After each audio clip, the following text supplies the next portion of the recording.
C'est parti, aujourd'hui je vous emmène à Hay-on-Wye, un petit village au Pays de Galles. C'est clairement mon endroit préféré sur Terre, et pour une très bonne raison, puisqu'on y trouve près de 30 librairies. Ça fait beaucoup au mètre carré, alors je voulais vous en faire profiter, vous montrer quelques-unes des librairies. Alors c'est parti, suivez le guide.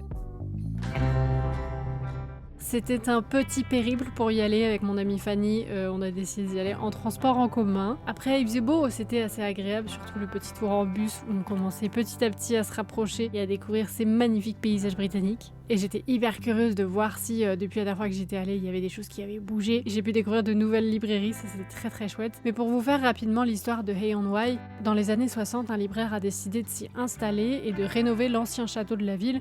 Et puis petit à petit, il a eu envie d'ouvrir plusieurs librairies et de faire venir aussi des libraires. C'est à peu près la même histoire que Becherel, hein, si vous vous souvenez. Il y a vraiment cette volonté d'avoir énormément de libraires au même endroit qui se soutiennent avec des valeurs communes. On retrouve des librairies généralistes, mais aussi des librairies spécialisées, par exemple autour du polar ou de la littérature jeunesse. Il y a du neuf, mais il y a aussi beaucoup d'occasions. Et la ville est juste beaucoup trop mignonne, enfin j'adore. Forcément, on est allé faire un petit tour au festival de littérature. Il s'appelle le Hay Festival et c'est l'un des plus grands événements littéraires au monde. C'était le mois dernier, en mai, donc c'est juste impeccable pour lire au soleil, dans un petit transat. Et ensuite, on s'est rendu à notre Airbnb, à savoir une yourte. Bonjour, bienvenue, ici votre bon vieux Jeannot. Oui, je suis dans une yourte, tout à fait. Écoutez, je suis arrivée avec mon amie Fanny il y a quelques heures. On en a profité un petit peu pour aller voir le festival. On a beaucoup marché, il y avait pas mal de routes, on est très fatigués. Mais j'ai quand même déjà un petit peu craqué. J'ai acheté 2 livres qui m'ont fait de l'œil. J'ai quand même pris le temps de bien regarder, j'avoue, à la fois j'ai envie d'acheter des livres, forcément j'ai peut-être prévu la place dans ma valise, à savoir je l'ai remplie à moitié exprès, mais j'ai pas envie non plus d'acheter 12 000 trucs qui vont peut-être traîner dans mes étagères. J'ai jeté mon dévolu sur Beach Read d'Emily Henry. J'ai lu un livre d'elle, je crois c'est People We Meet on Vacation, il y a quelques temps. C'est sympa, ça se lit bien, mais je comprends pas vraiment la hype, tout le monde l'adore, mais je me suis dit on va tenter. C'est un livre qui nous parle d'une histoire de love entre 2 personnes, une qui croit à fond à l'amour, l'autre pas du tout, mais ils ont le point commun d'écrire tous les deux et de devoir écrire d'ici la fin de l'été, d'après ce que j'ai compris. J'ai eu 2-3 petites pages, je me suis dit allez, j'ai quand même envie de retenter parce que j'entends beaucoup de bonnes choses sur cette femme, donc je me dis j'ai envie de faire partie de ce truc. Et le deuxième livre que j'ai acheté, là pour le coup je le connaissais pas du tout, j'ai lu 2-3 pages et ça m'a donné envie. C'est Really Good Actually, cet accent c'est horrible depuis que je suis arrivée, je n'arrive pas à parler anglais, de Monica Heisey, qui a la perspective d'une femme qui nous raconte son divorce.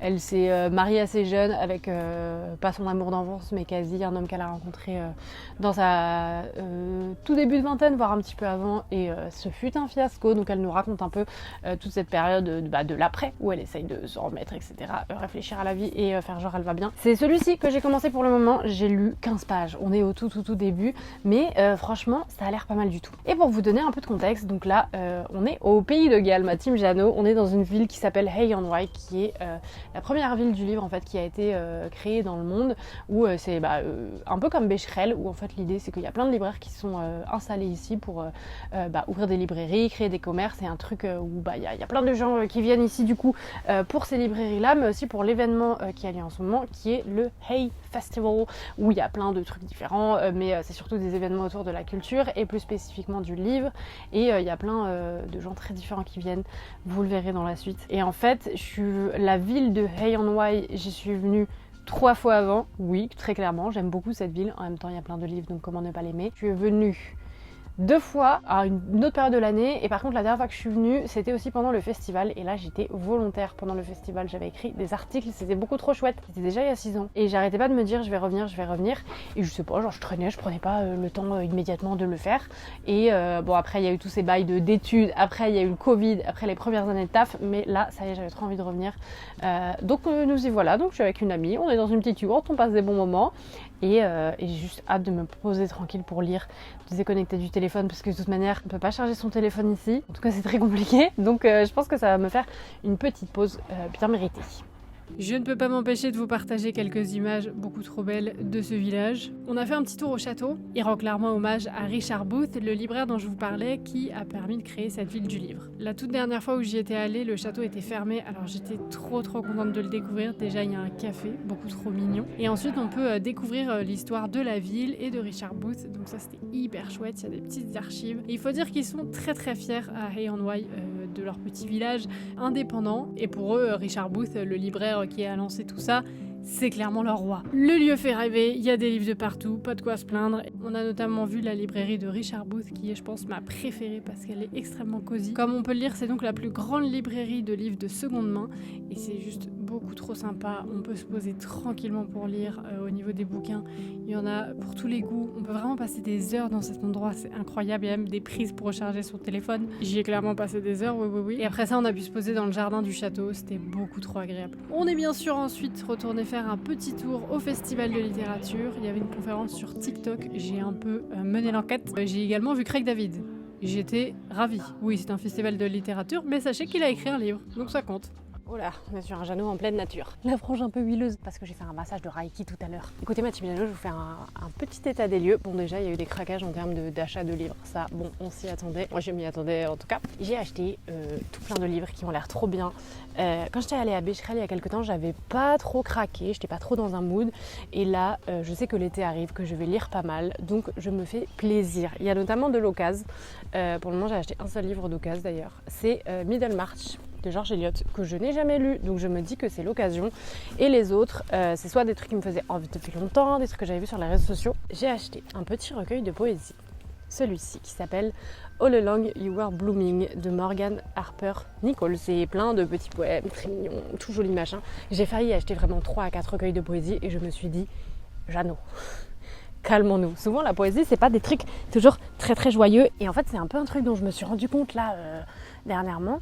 Je lis pas des trucs très joyeux, c'est déjà un truc dont je vous ai parlé en plus sur ma chaîne et surtout je lis beaucoup des trucs très ancrés dans le réel entre guillemets et souvent des trucs qui me parlent en fonction de ce que je suis en train de vivre. Parfois c'est bien parce que ça permet de se retrouver, d'avoir l'impression de pouvoir connecter avec des personnages machin et en fait je crois qu'en ce moment c'est pas ce dont j'ai besoin, je me rends compte pas de tout ce dont j'ai besoin parce que ça me ramène trop à des émotions que je suis en train de vivre qui sont pas forcément drôles. Donc c'est pour ça que j'ai mis de côté le livre que j'étais en train de lire All Good Actually, qui est très bien, franchement très très sympa, très rigolo et je me suis dit en fait, prenons le temps de respirer. C'est un vrai problème ici chez ma personne, le temps de prendre le temps.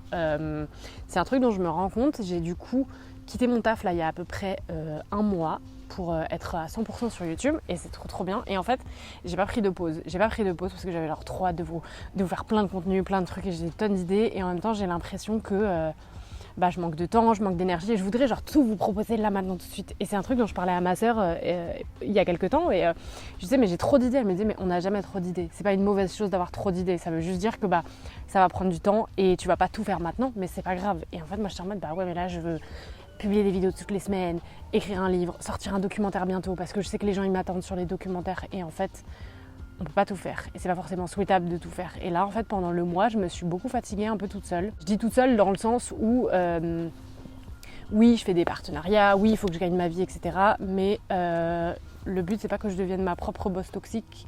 C'est pour ça que j'ai quitté le monde de l'entreprise notamment. J'ai pas envie de me foutre la pression en fait, surtout que malgré tout je trouve que mon taf c'est aussi un taf qui est créatif, on pourrait même dire artistique et c'est pas des choses qu'on peut presser, c'est des choses qui prennent du temps. Et c'est un truc qui a été évoqué dans une des conférences que je suis allée voir là du coup ces derniers jours. Je suis allée voir une conférence de Craig David.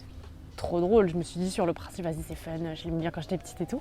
Et en fait il a dit des trucs trop intéressants. En fait il a eu toute une période où ça a marché très vite, très bien pour lui. Après il y a eu une grosse phase un peu compliqué et en fait il a limite disparu pendant longtemps de son public et il est revenu et il a réussi à revenir.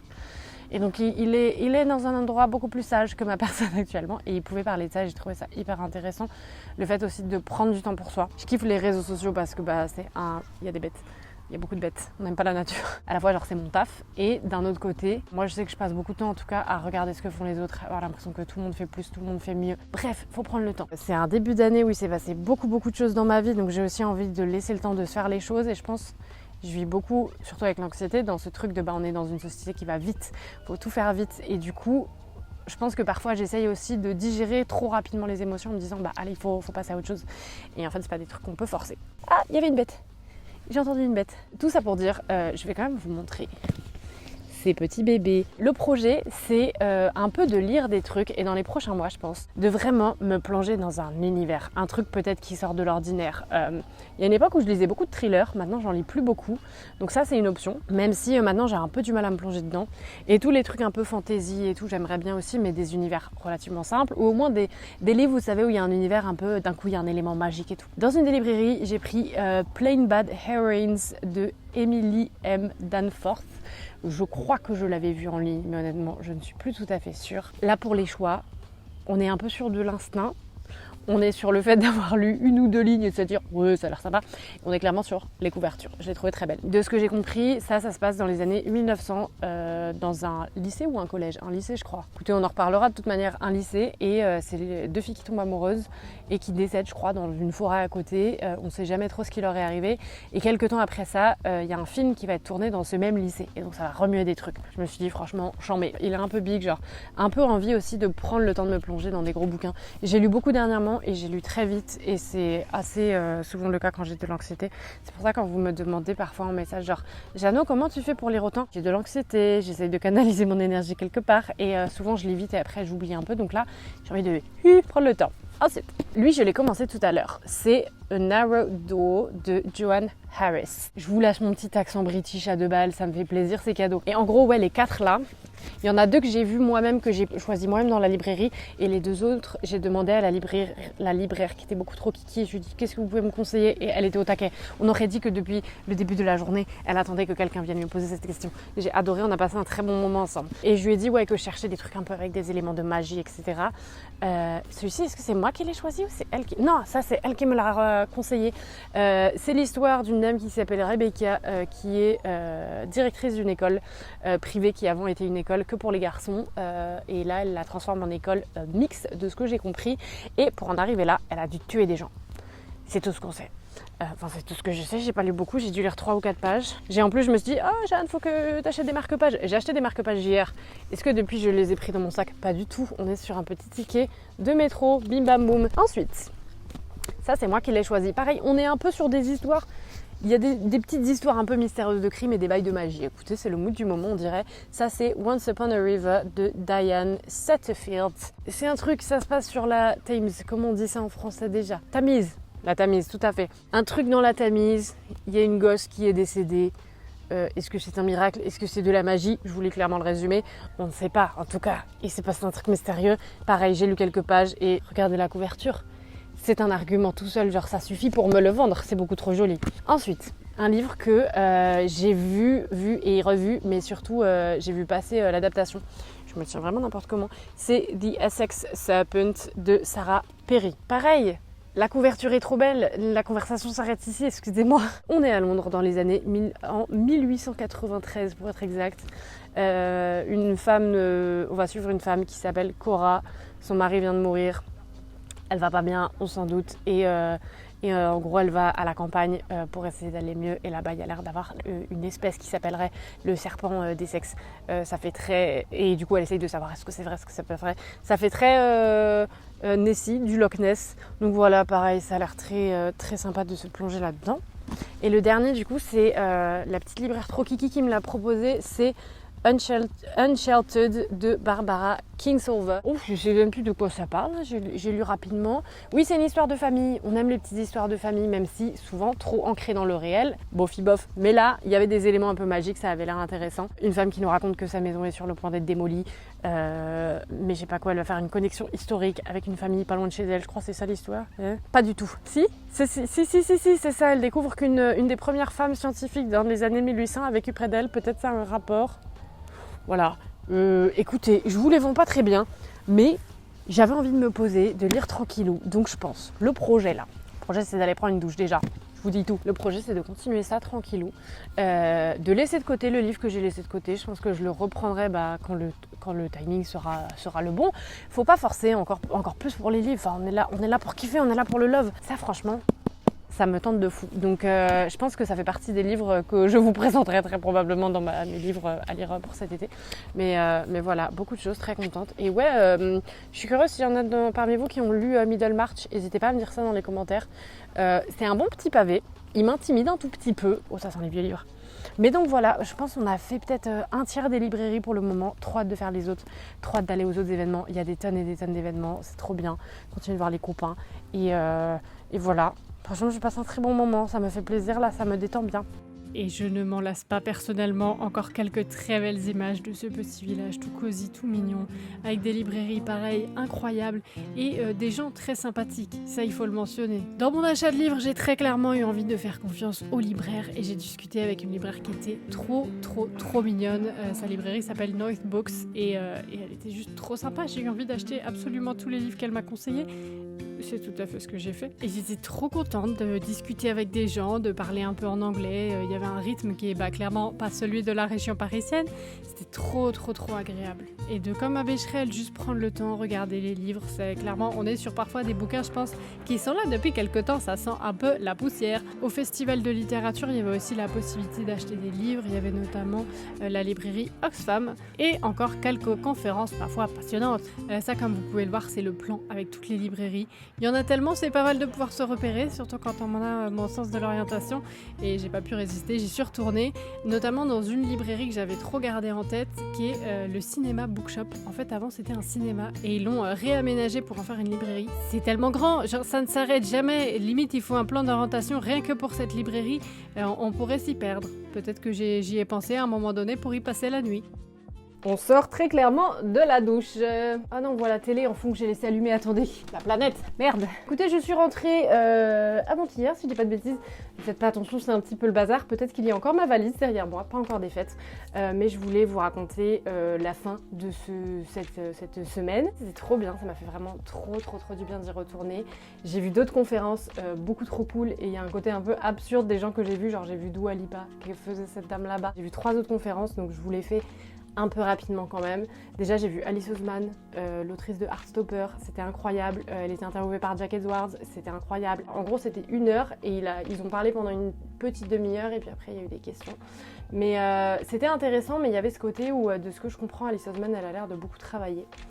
Et j'avoue moi c'est un truc maintenant ça me crisse quand c'est vu comme quelque chose d'un peu de bien dans la société ou qu'on en rigole. Genre à un moment on lui pose un peu cette question, mais est-ce que tu sais te reposer? Et genre elle en rigole, genre oh, j'ai pas le temps pour ça. Apprenons à nous reposer, à rien faire, à nous détendre, à prendre du temps de faire des hobbies où on est nul. Enfin vraiment c'est mes préoccupations du moment et il fait très chaud ce que c'est moi. Après j'ai vu Dua Lipa, incroyable. En gros elle venait pour tourner un épisode de son podcast avec un auteur que je connaissais pas du tout qui s'appelle Stuart Douglas, si je dis pas de bêtises, qui a gagné un Booker Prize et hyper intéressant. C'était trop cool. En fait, je savais pas du tout qu'elle avait un book club. Elle l'a lancé il y a quelques mois et du coup ça c'était un des livres qui a été choisi pour son book club.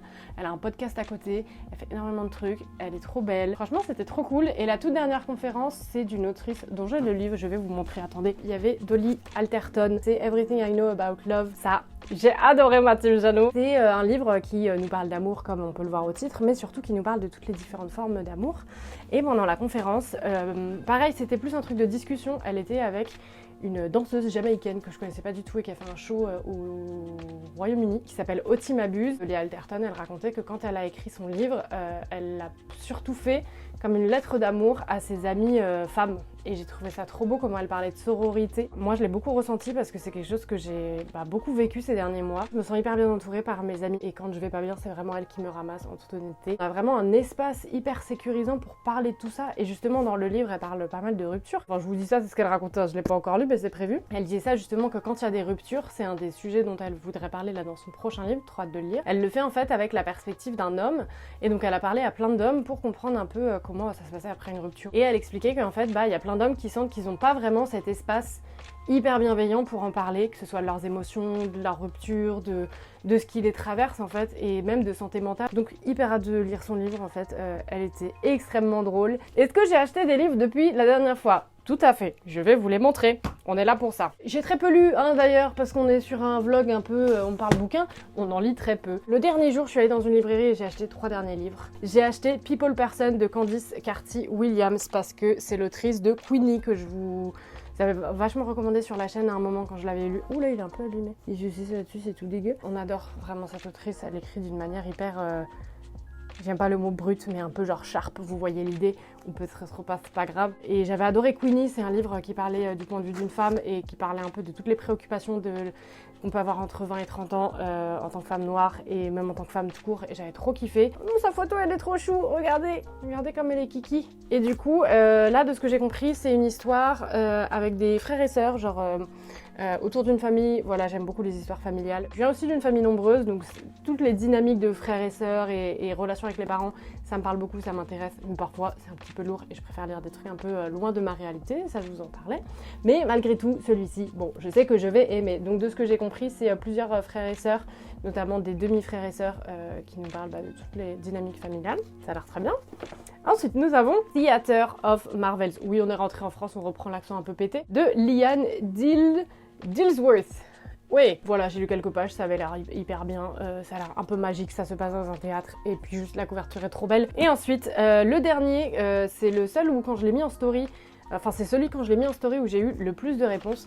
C'est celui-ci, c'est Pachinko de Min Jin Lee. Ce qui m'a vraiment tenté, c'est de voir que Barack Obama avait trouvé ce livre vraiment bien, et c'est très loin de ce que je lis en ce moment. Vous l'aurez peut-être senti, on sort de la zone de confort, on tente d'autres choses, on est sur une période de renouveau. Alors ça se passe en Corée en 1911 et de ce que j'ai compris, on va suivre Sunja qui est censée se marier mais qui tombe enceinte. Donc du coup son amant ne veut pas l'épouser, il refuse de quitter sa femme et donc elle va être mariée à quelqu'un d'autre et on va la suivre pendant des années. C'est ce que j'ai cru comprendre.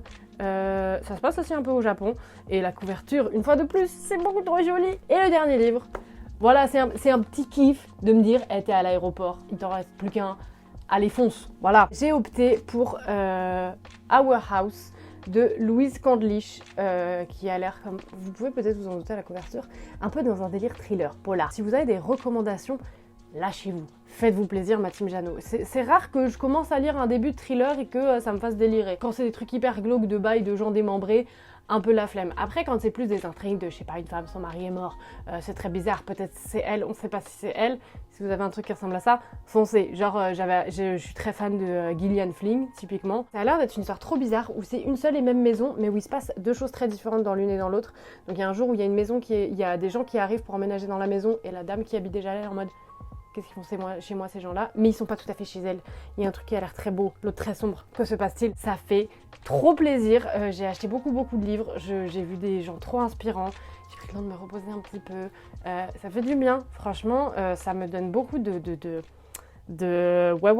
comment dire, d'envie pour la suite, de prendre le temps, de me laisser un peu de respiration. C'était tout pour moi, merci beaucoup d'avoir regardé ce vlog, j'espère que ça vous a intéressé, que ça vous a donné envie d'aller au Pays de Galles, dans cette ville incroyable de Hay-on-Wye, où je vais retourner incessamment sous peu, c'est sûr. Et puis moi, je vous dis à très vite dans une prochaine vidéo. Allez, salut!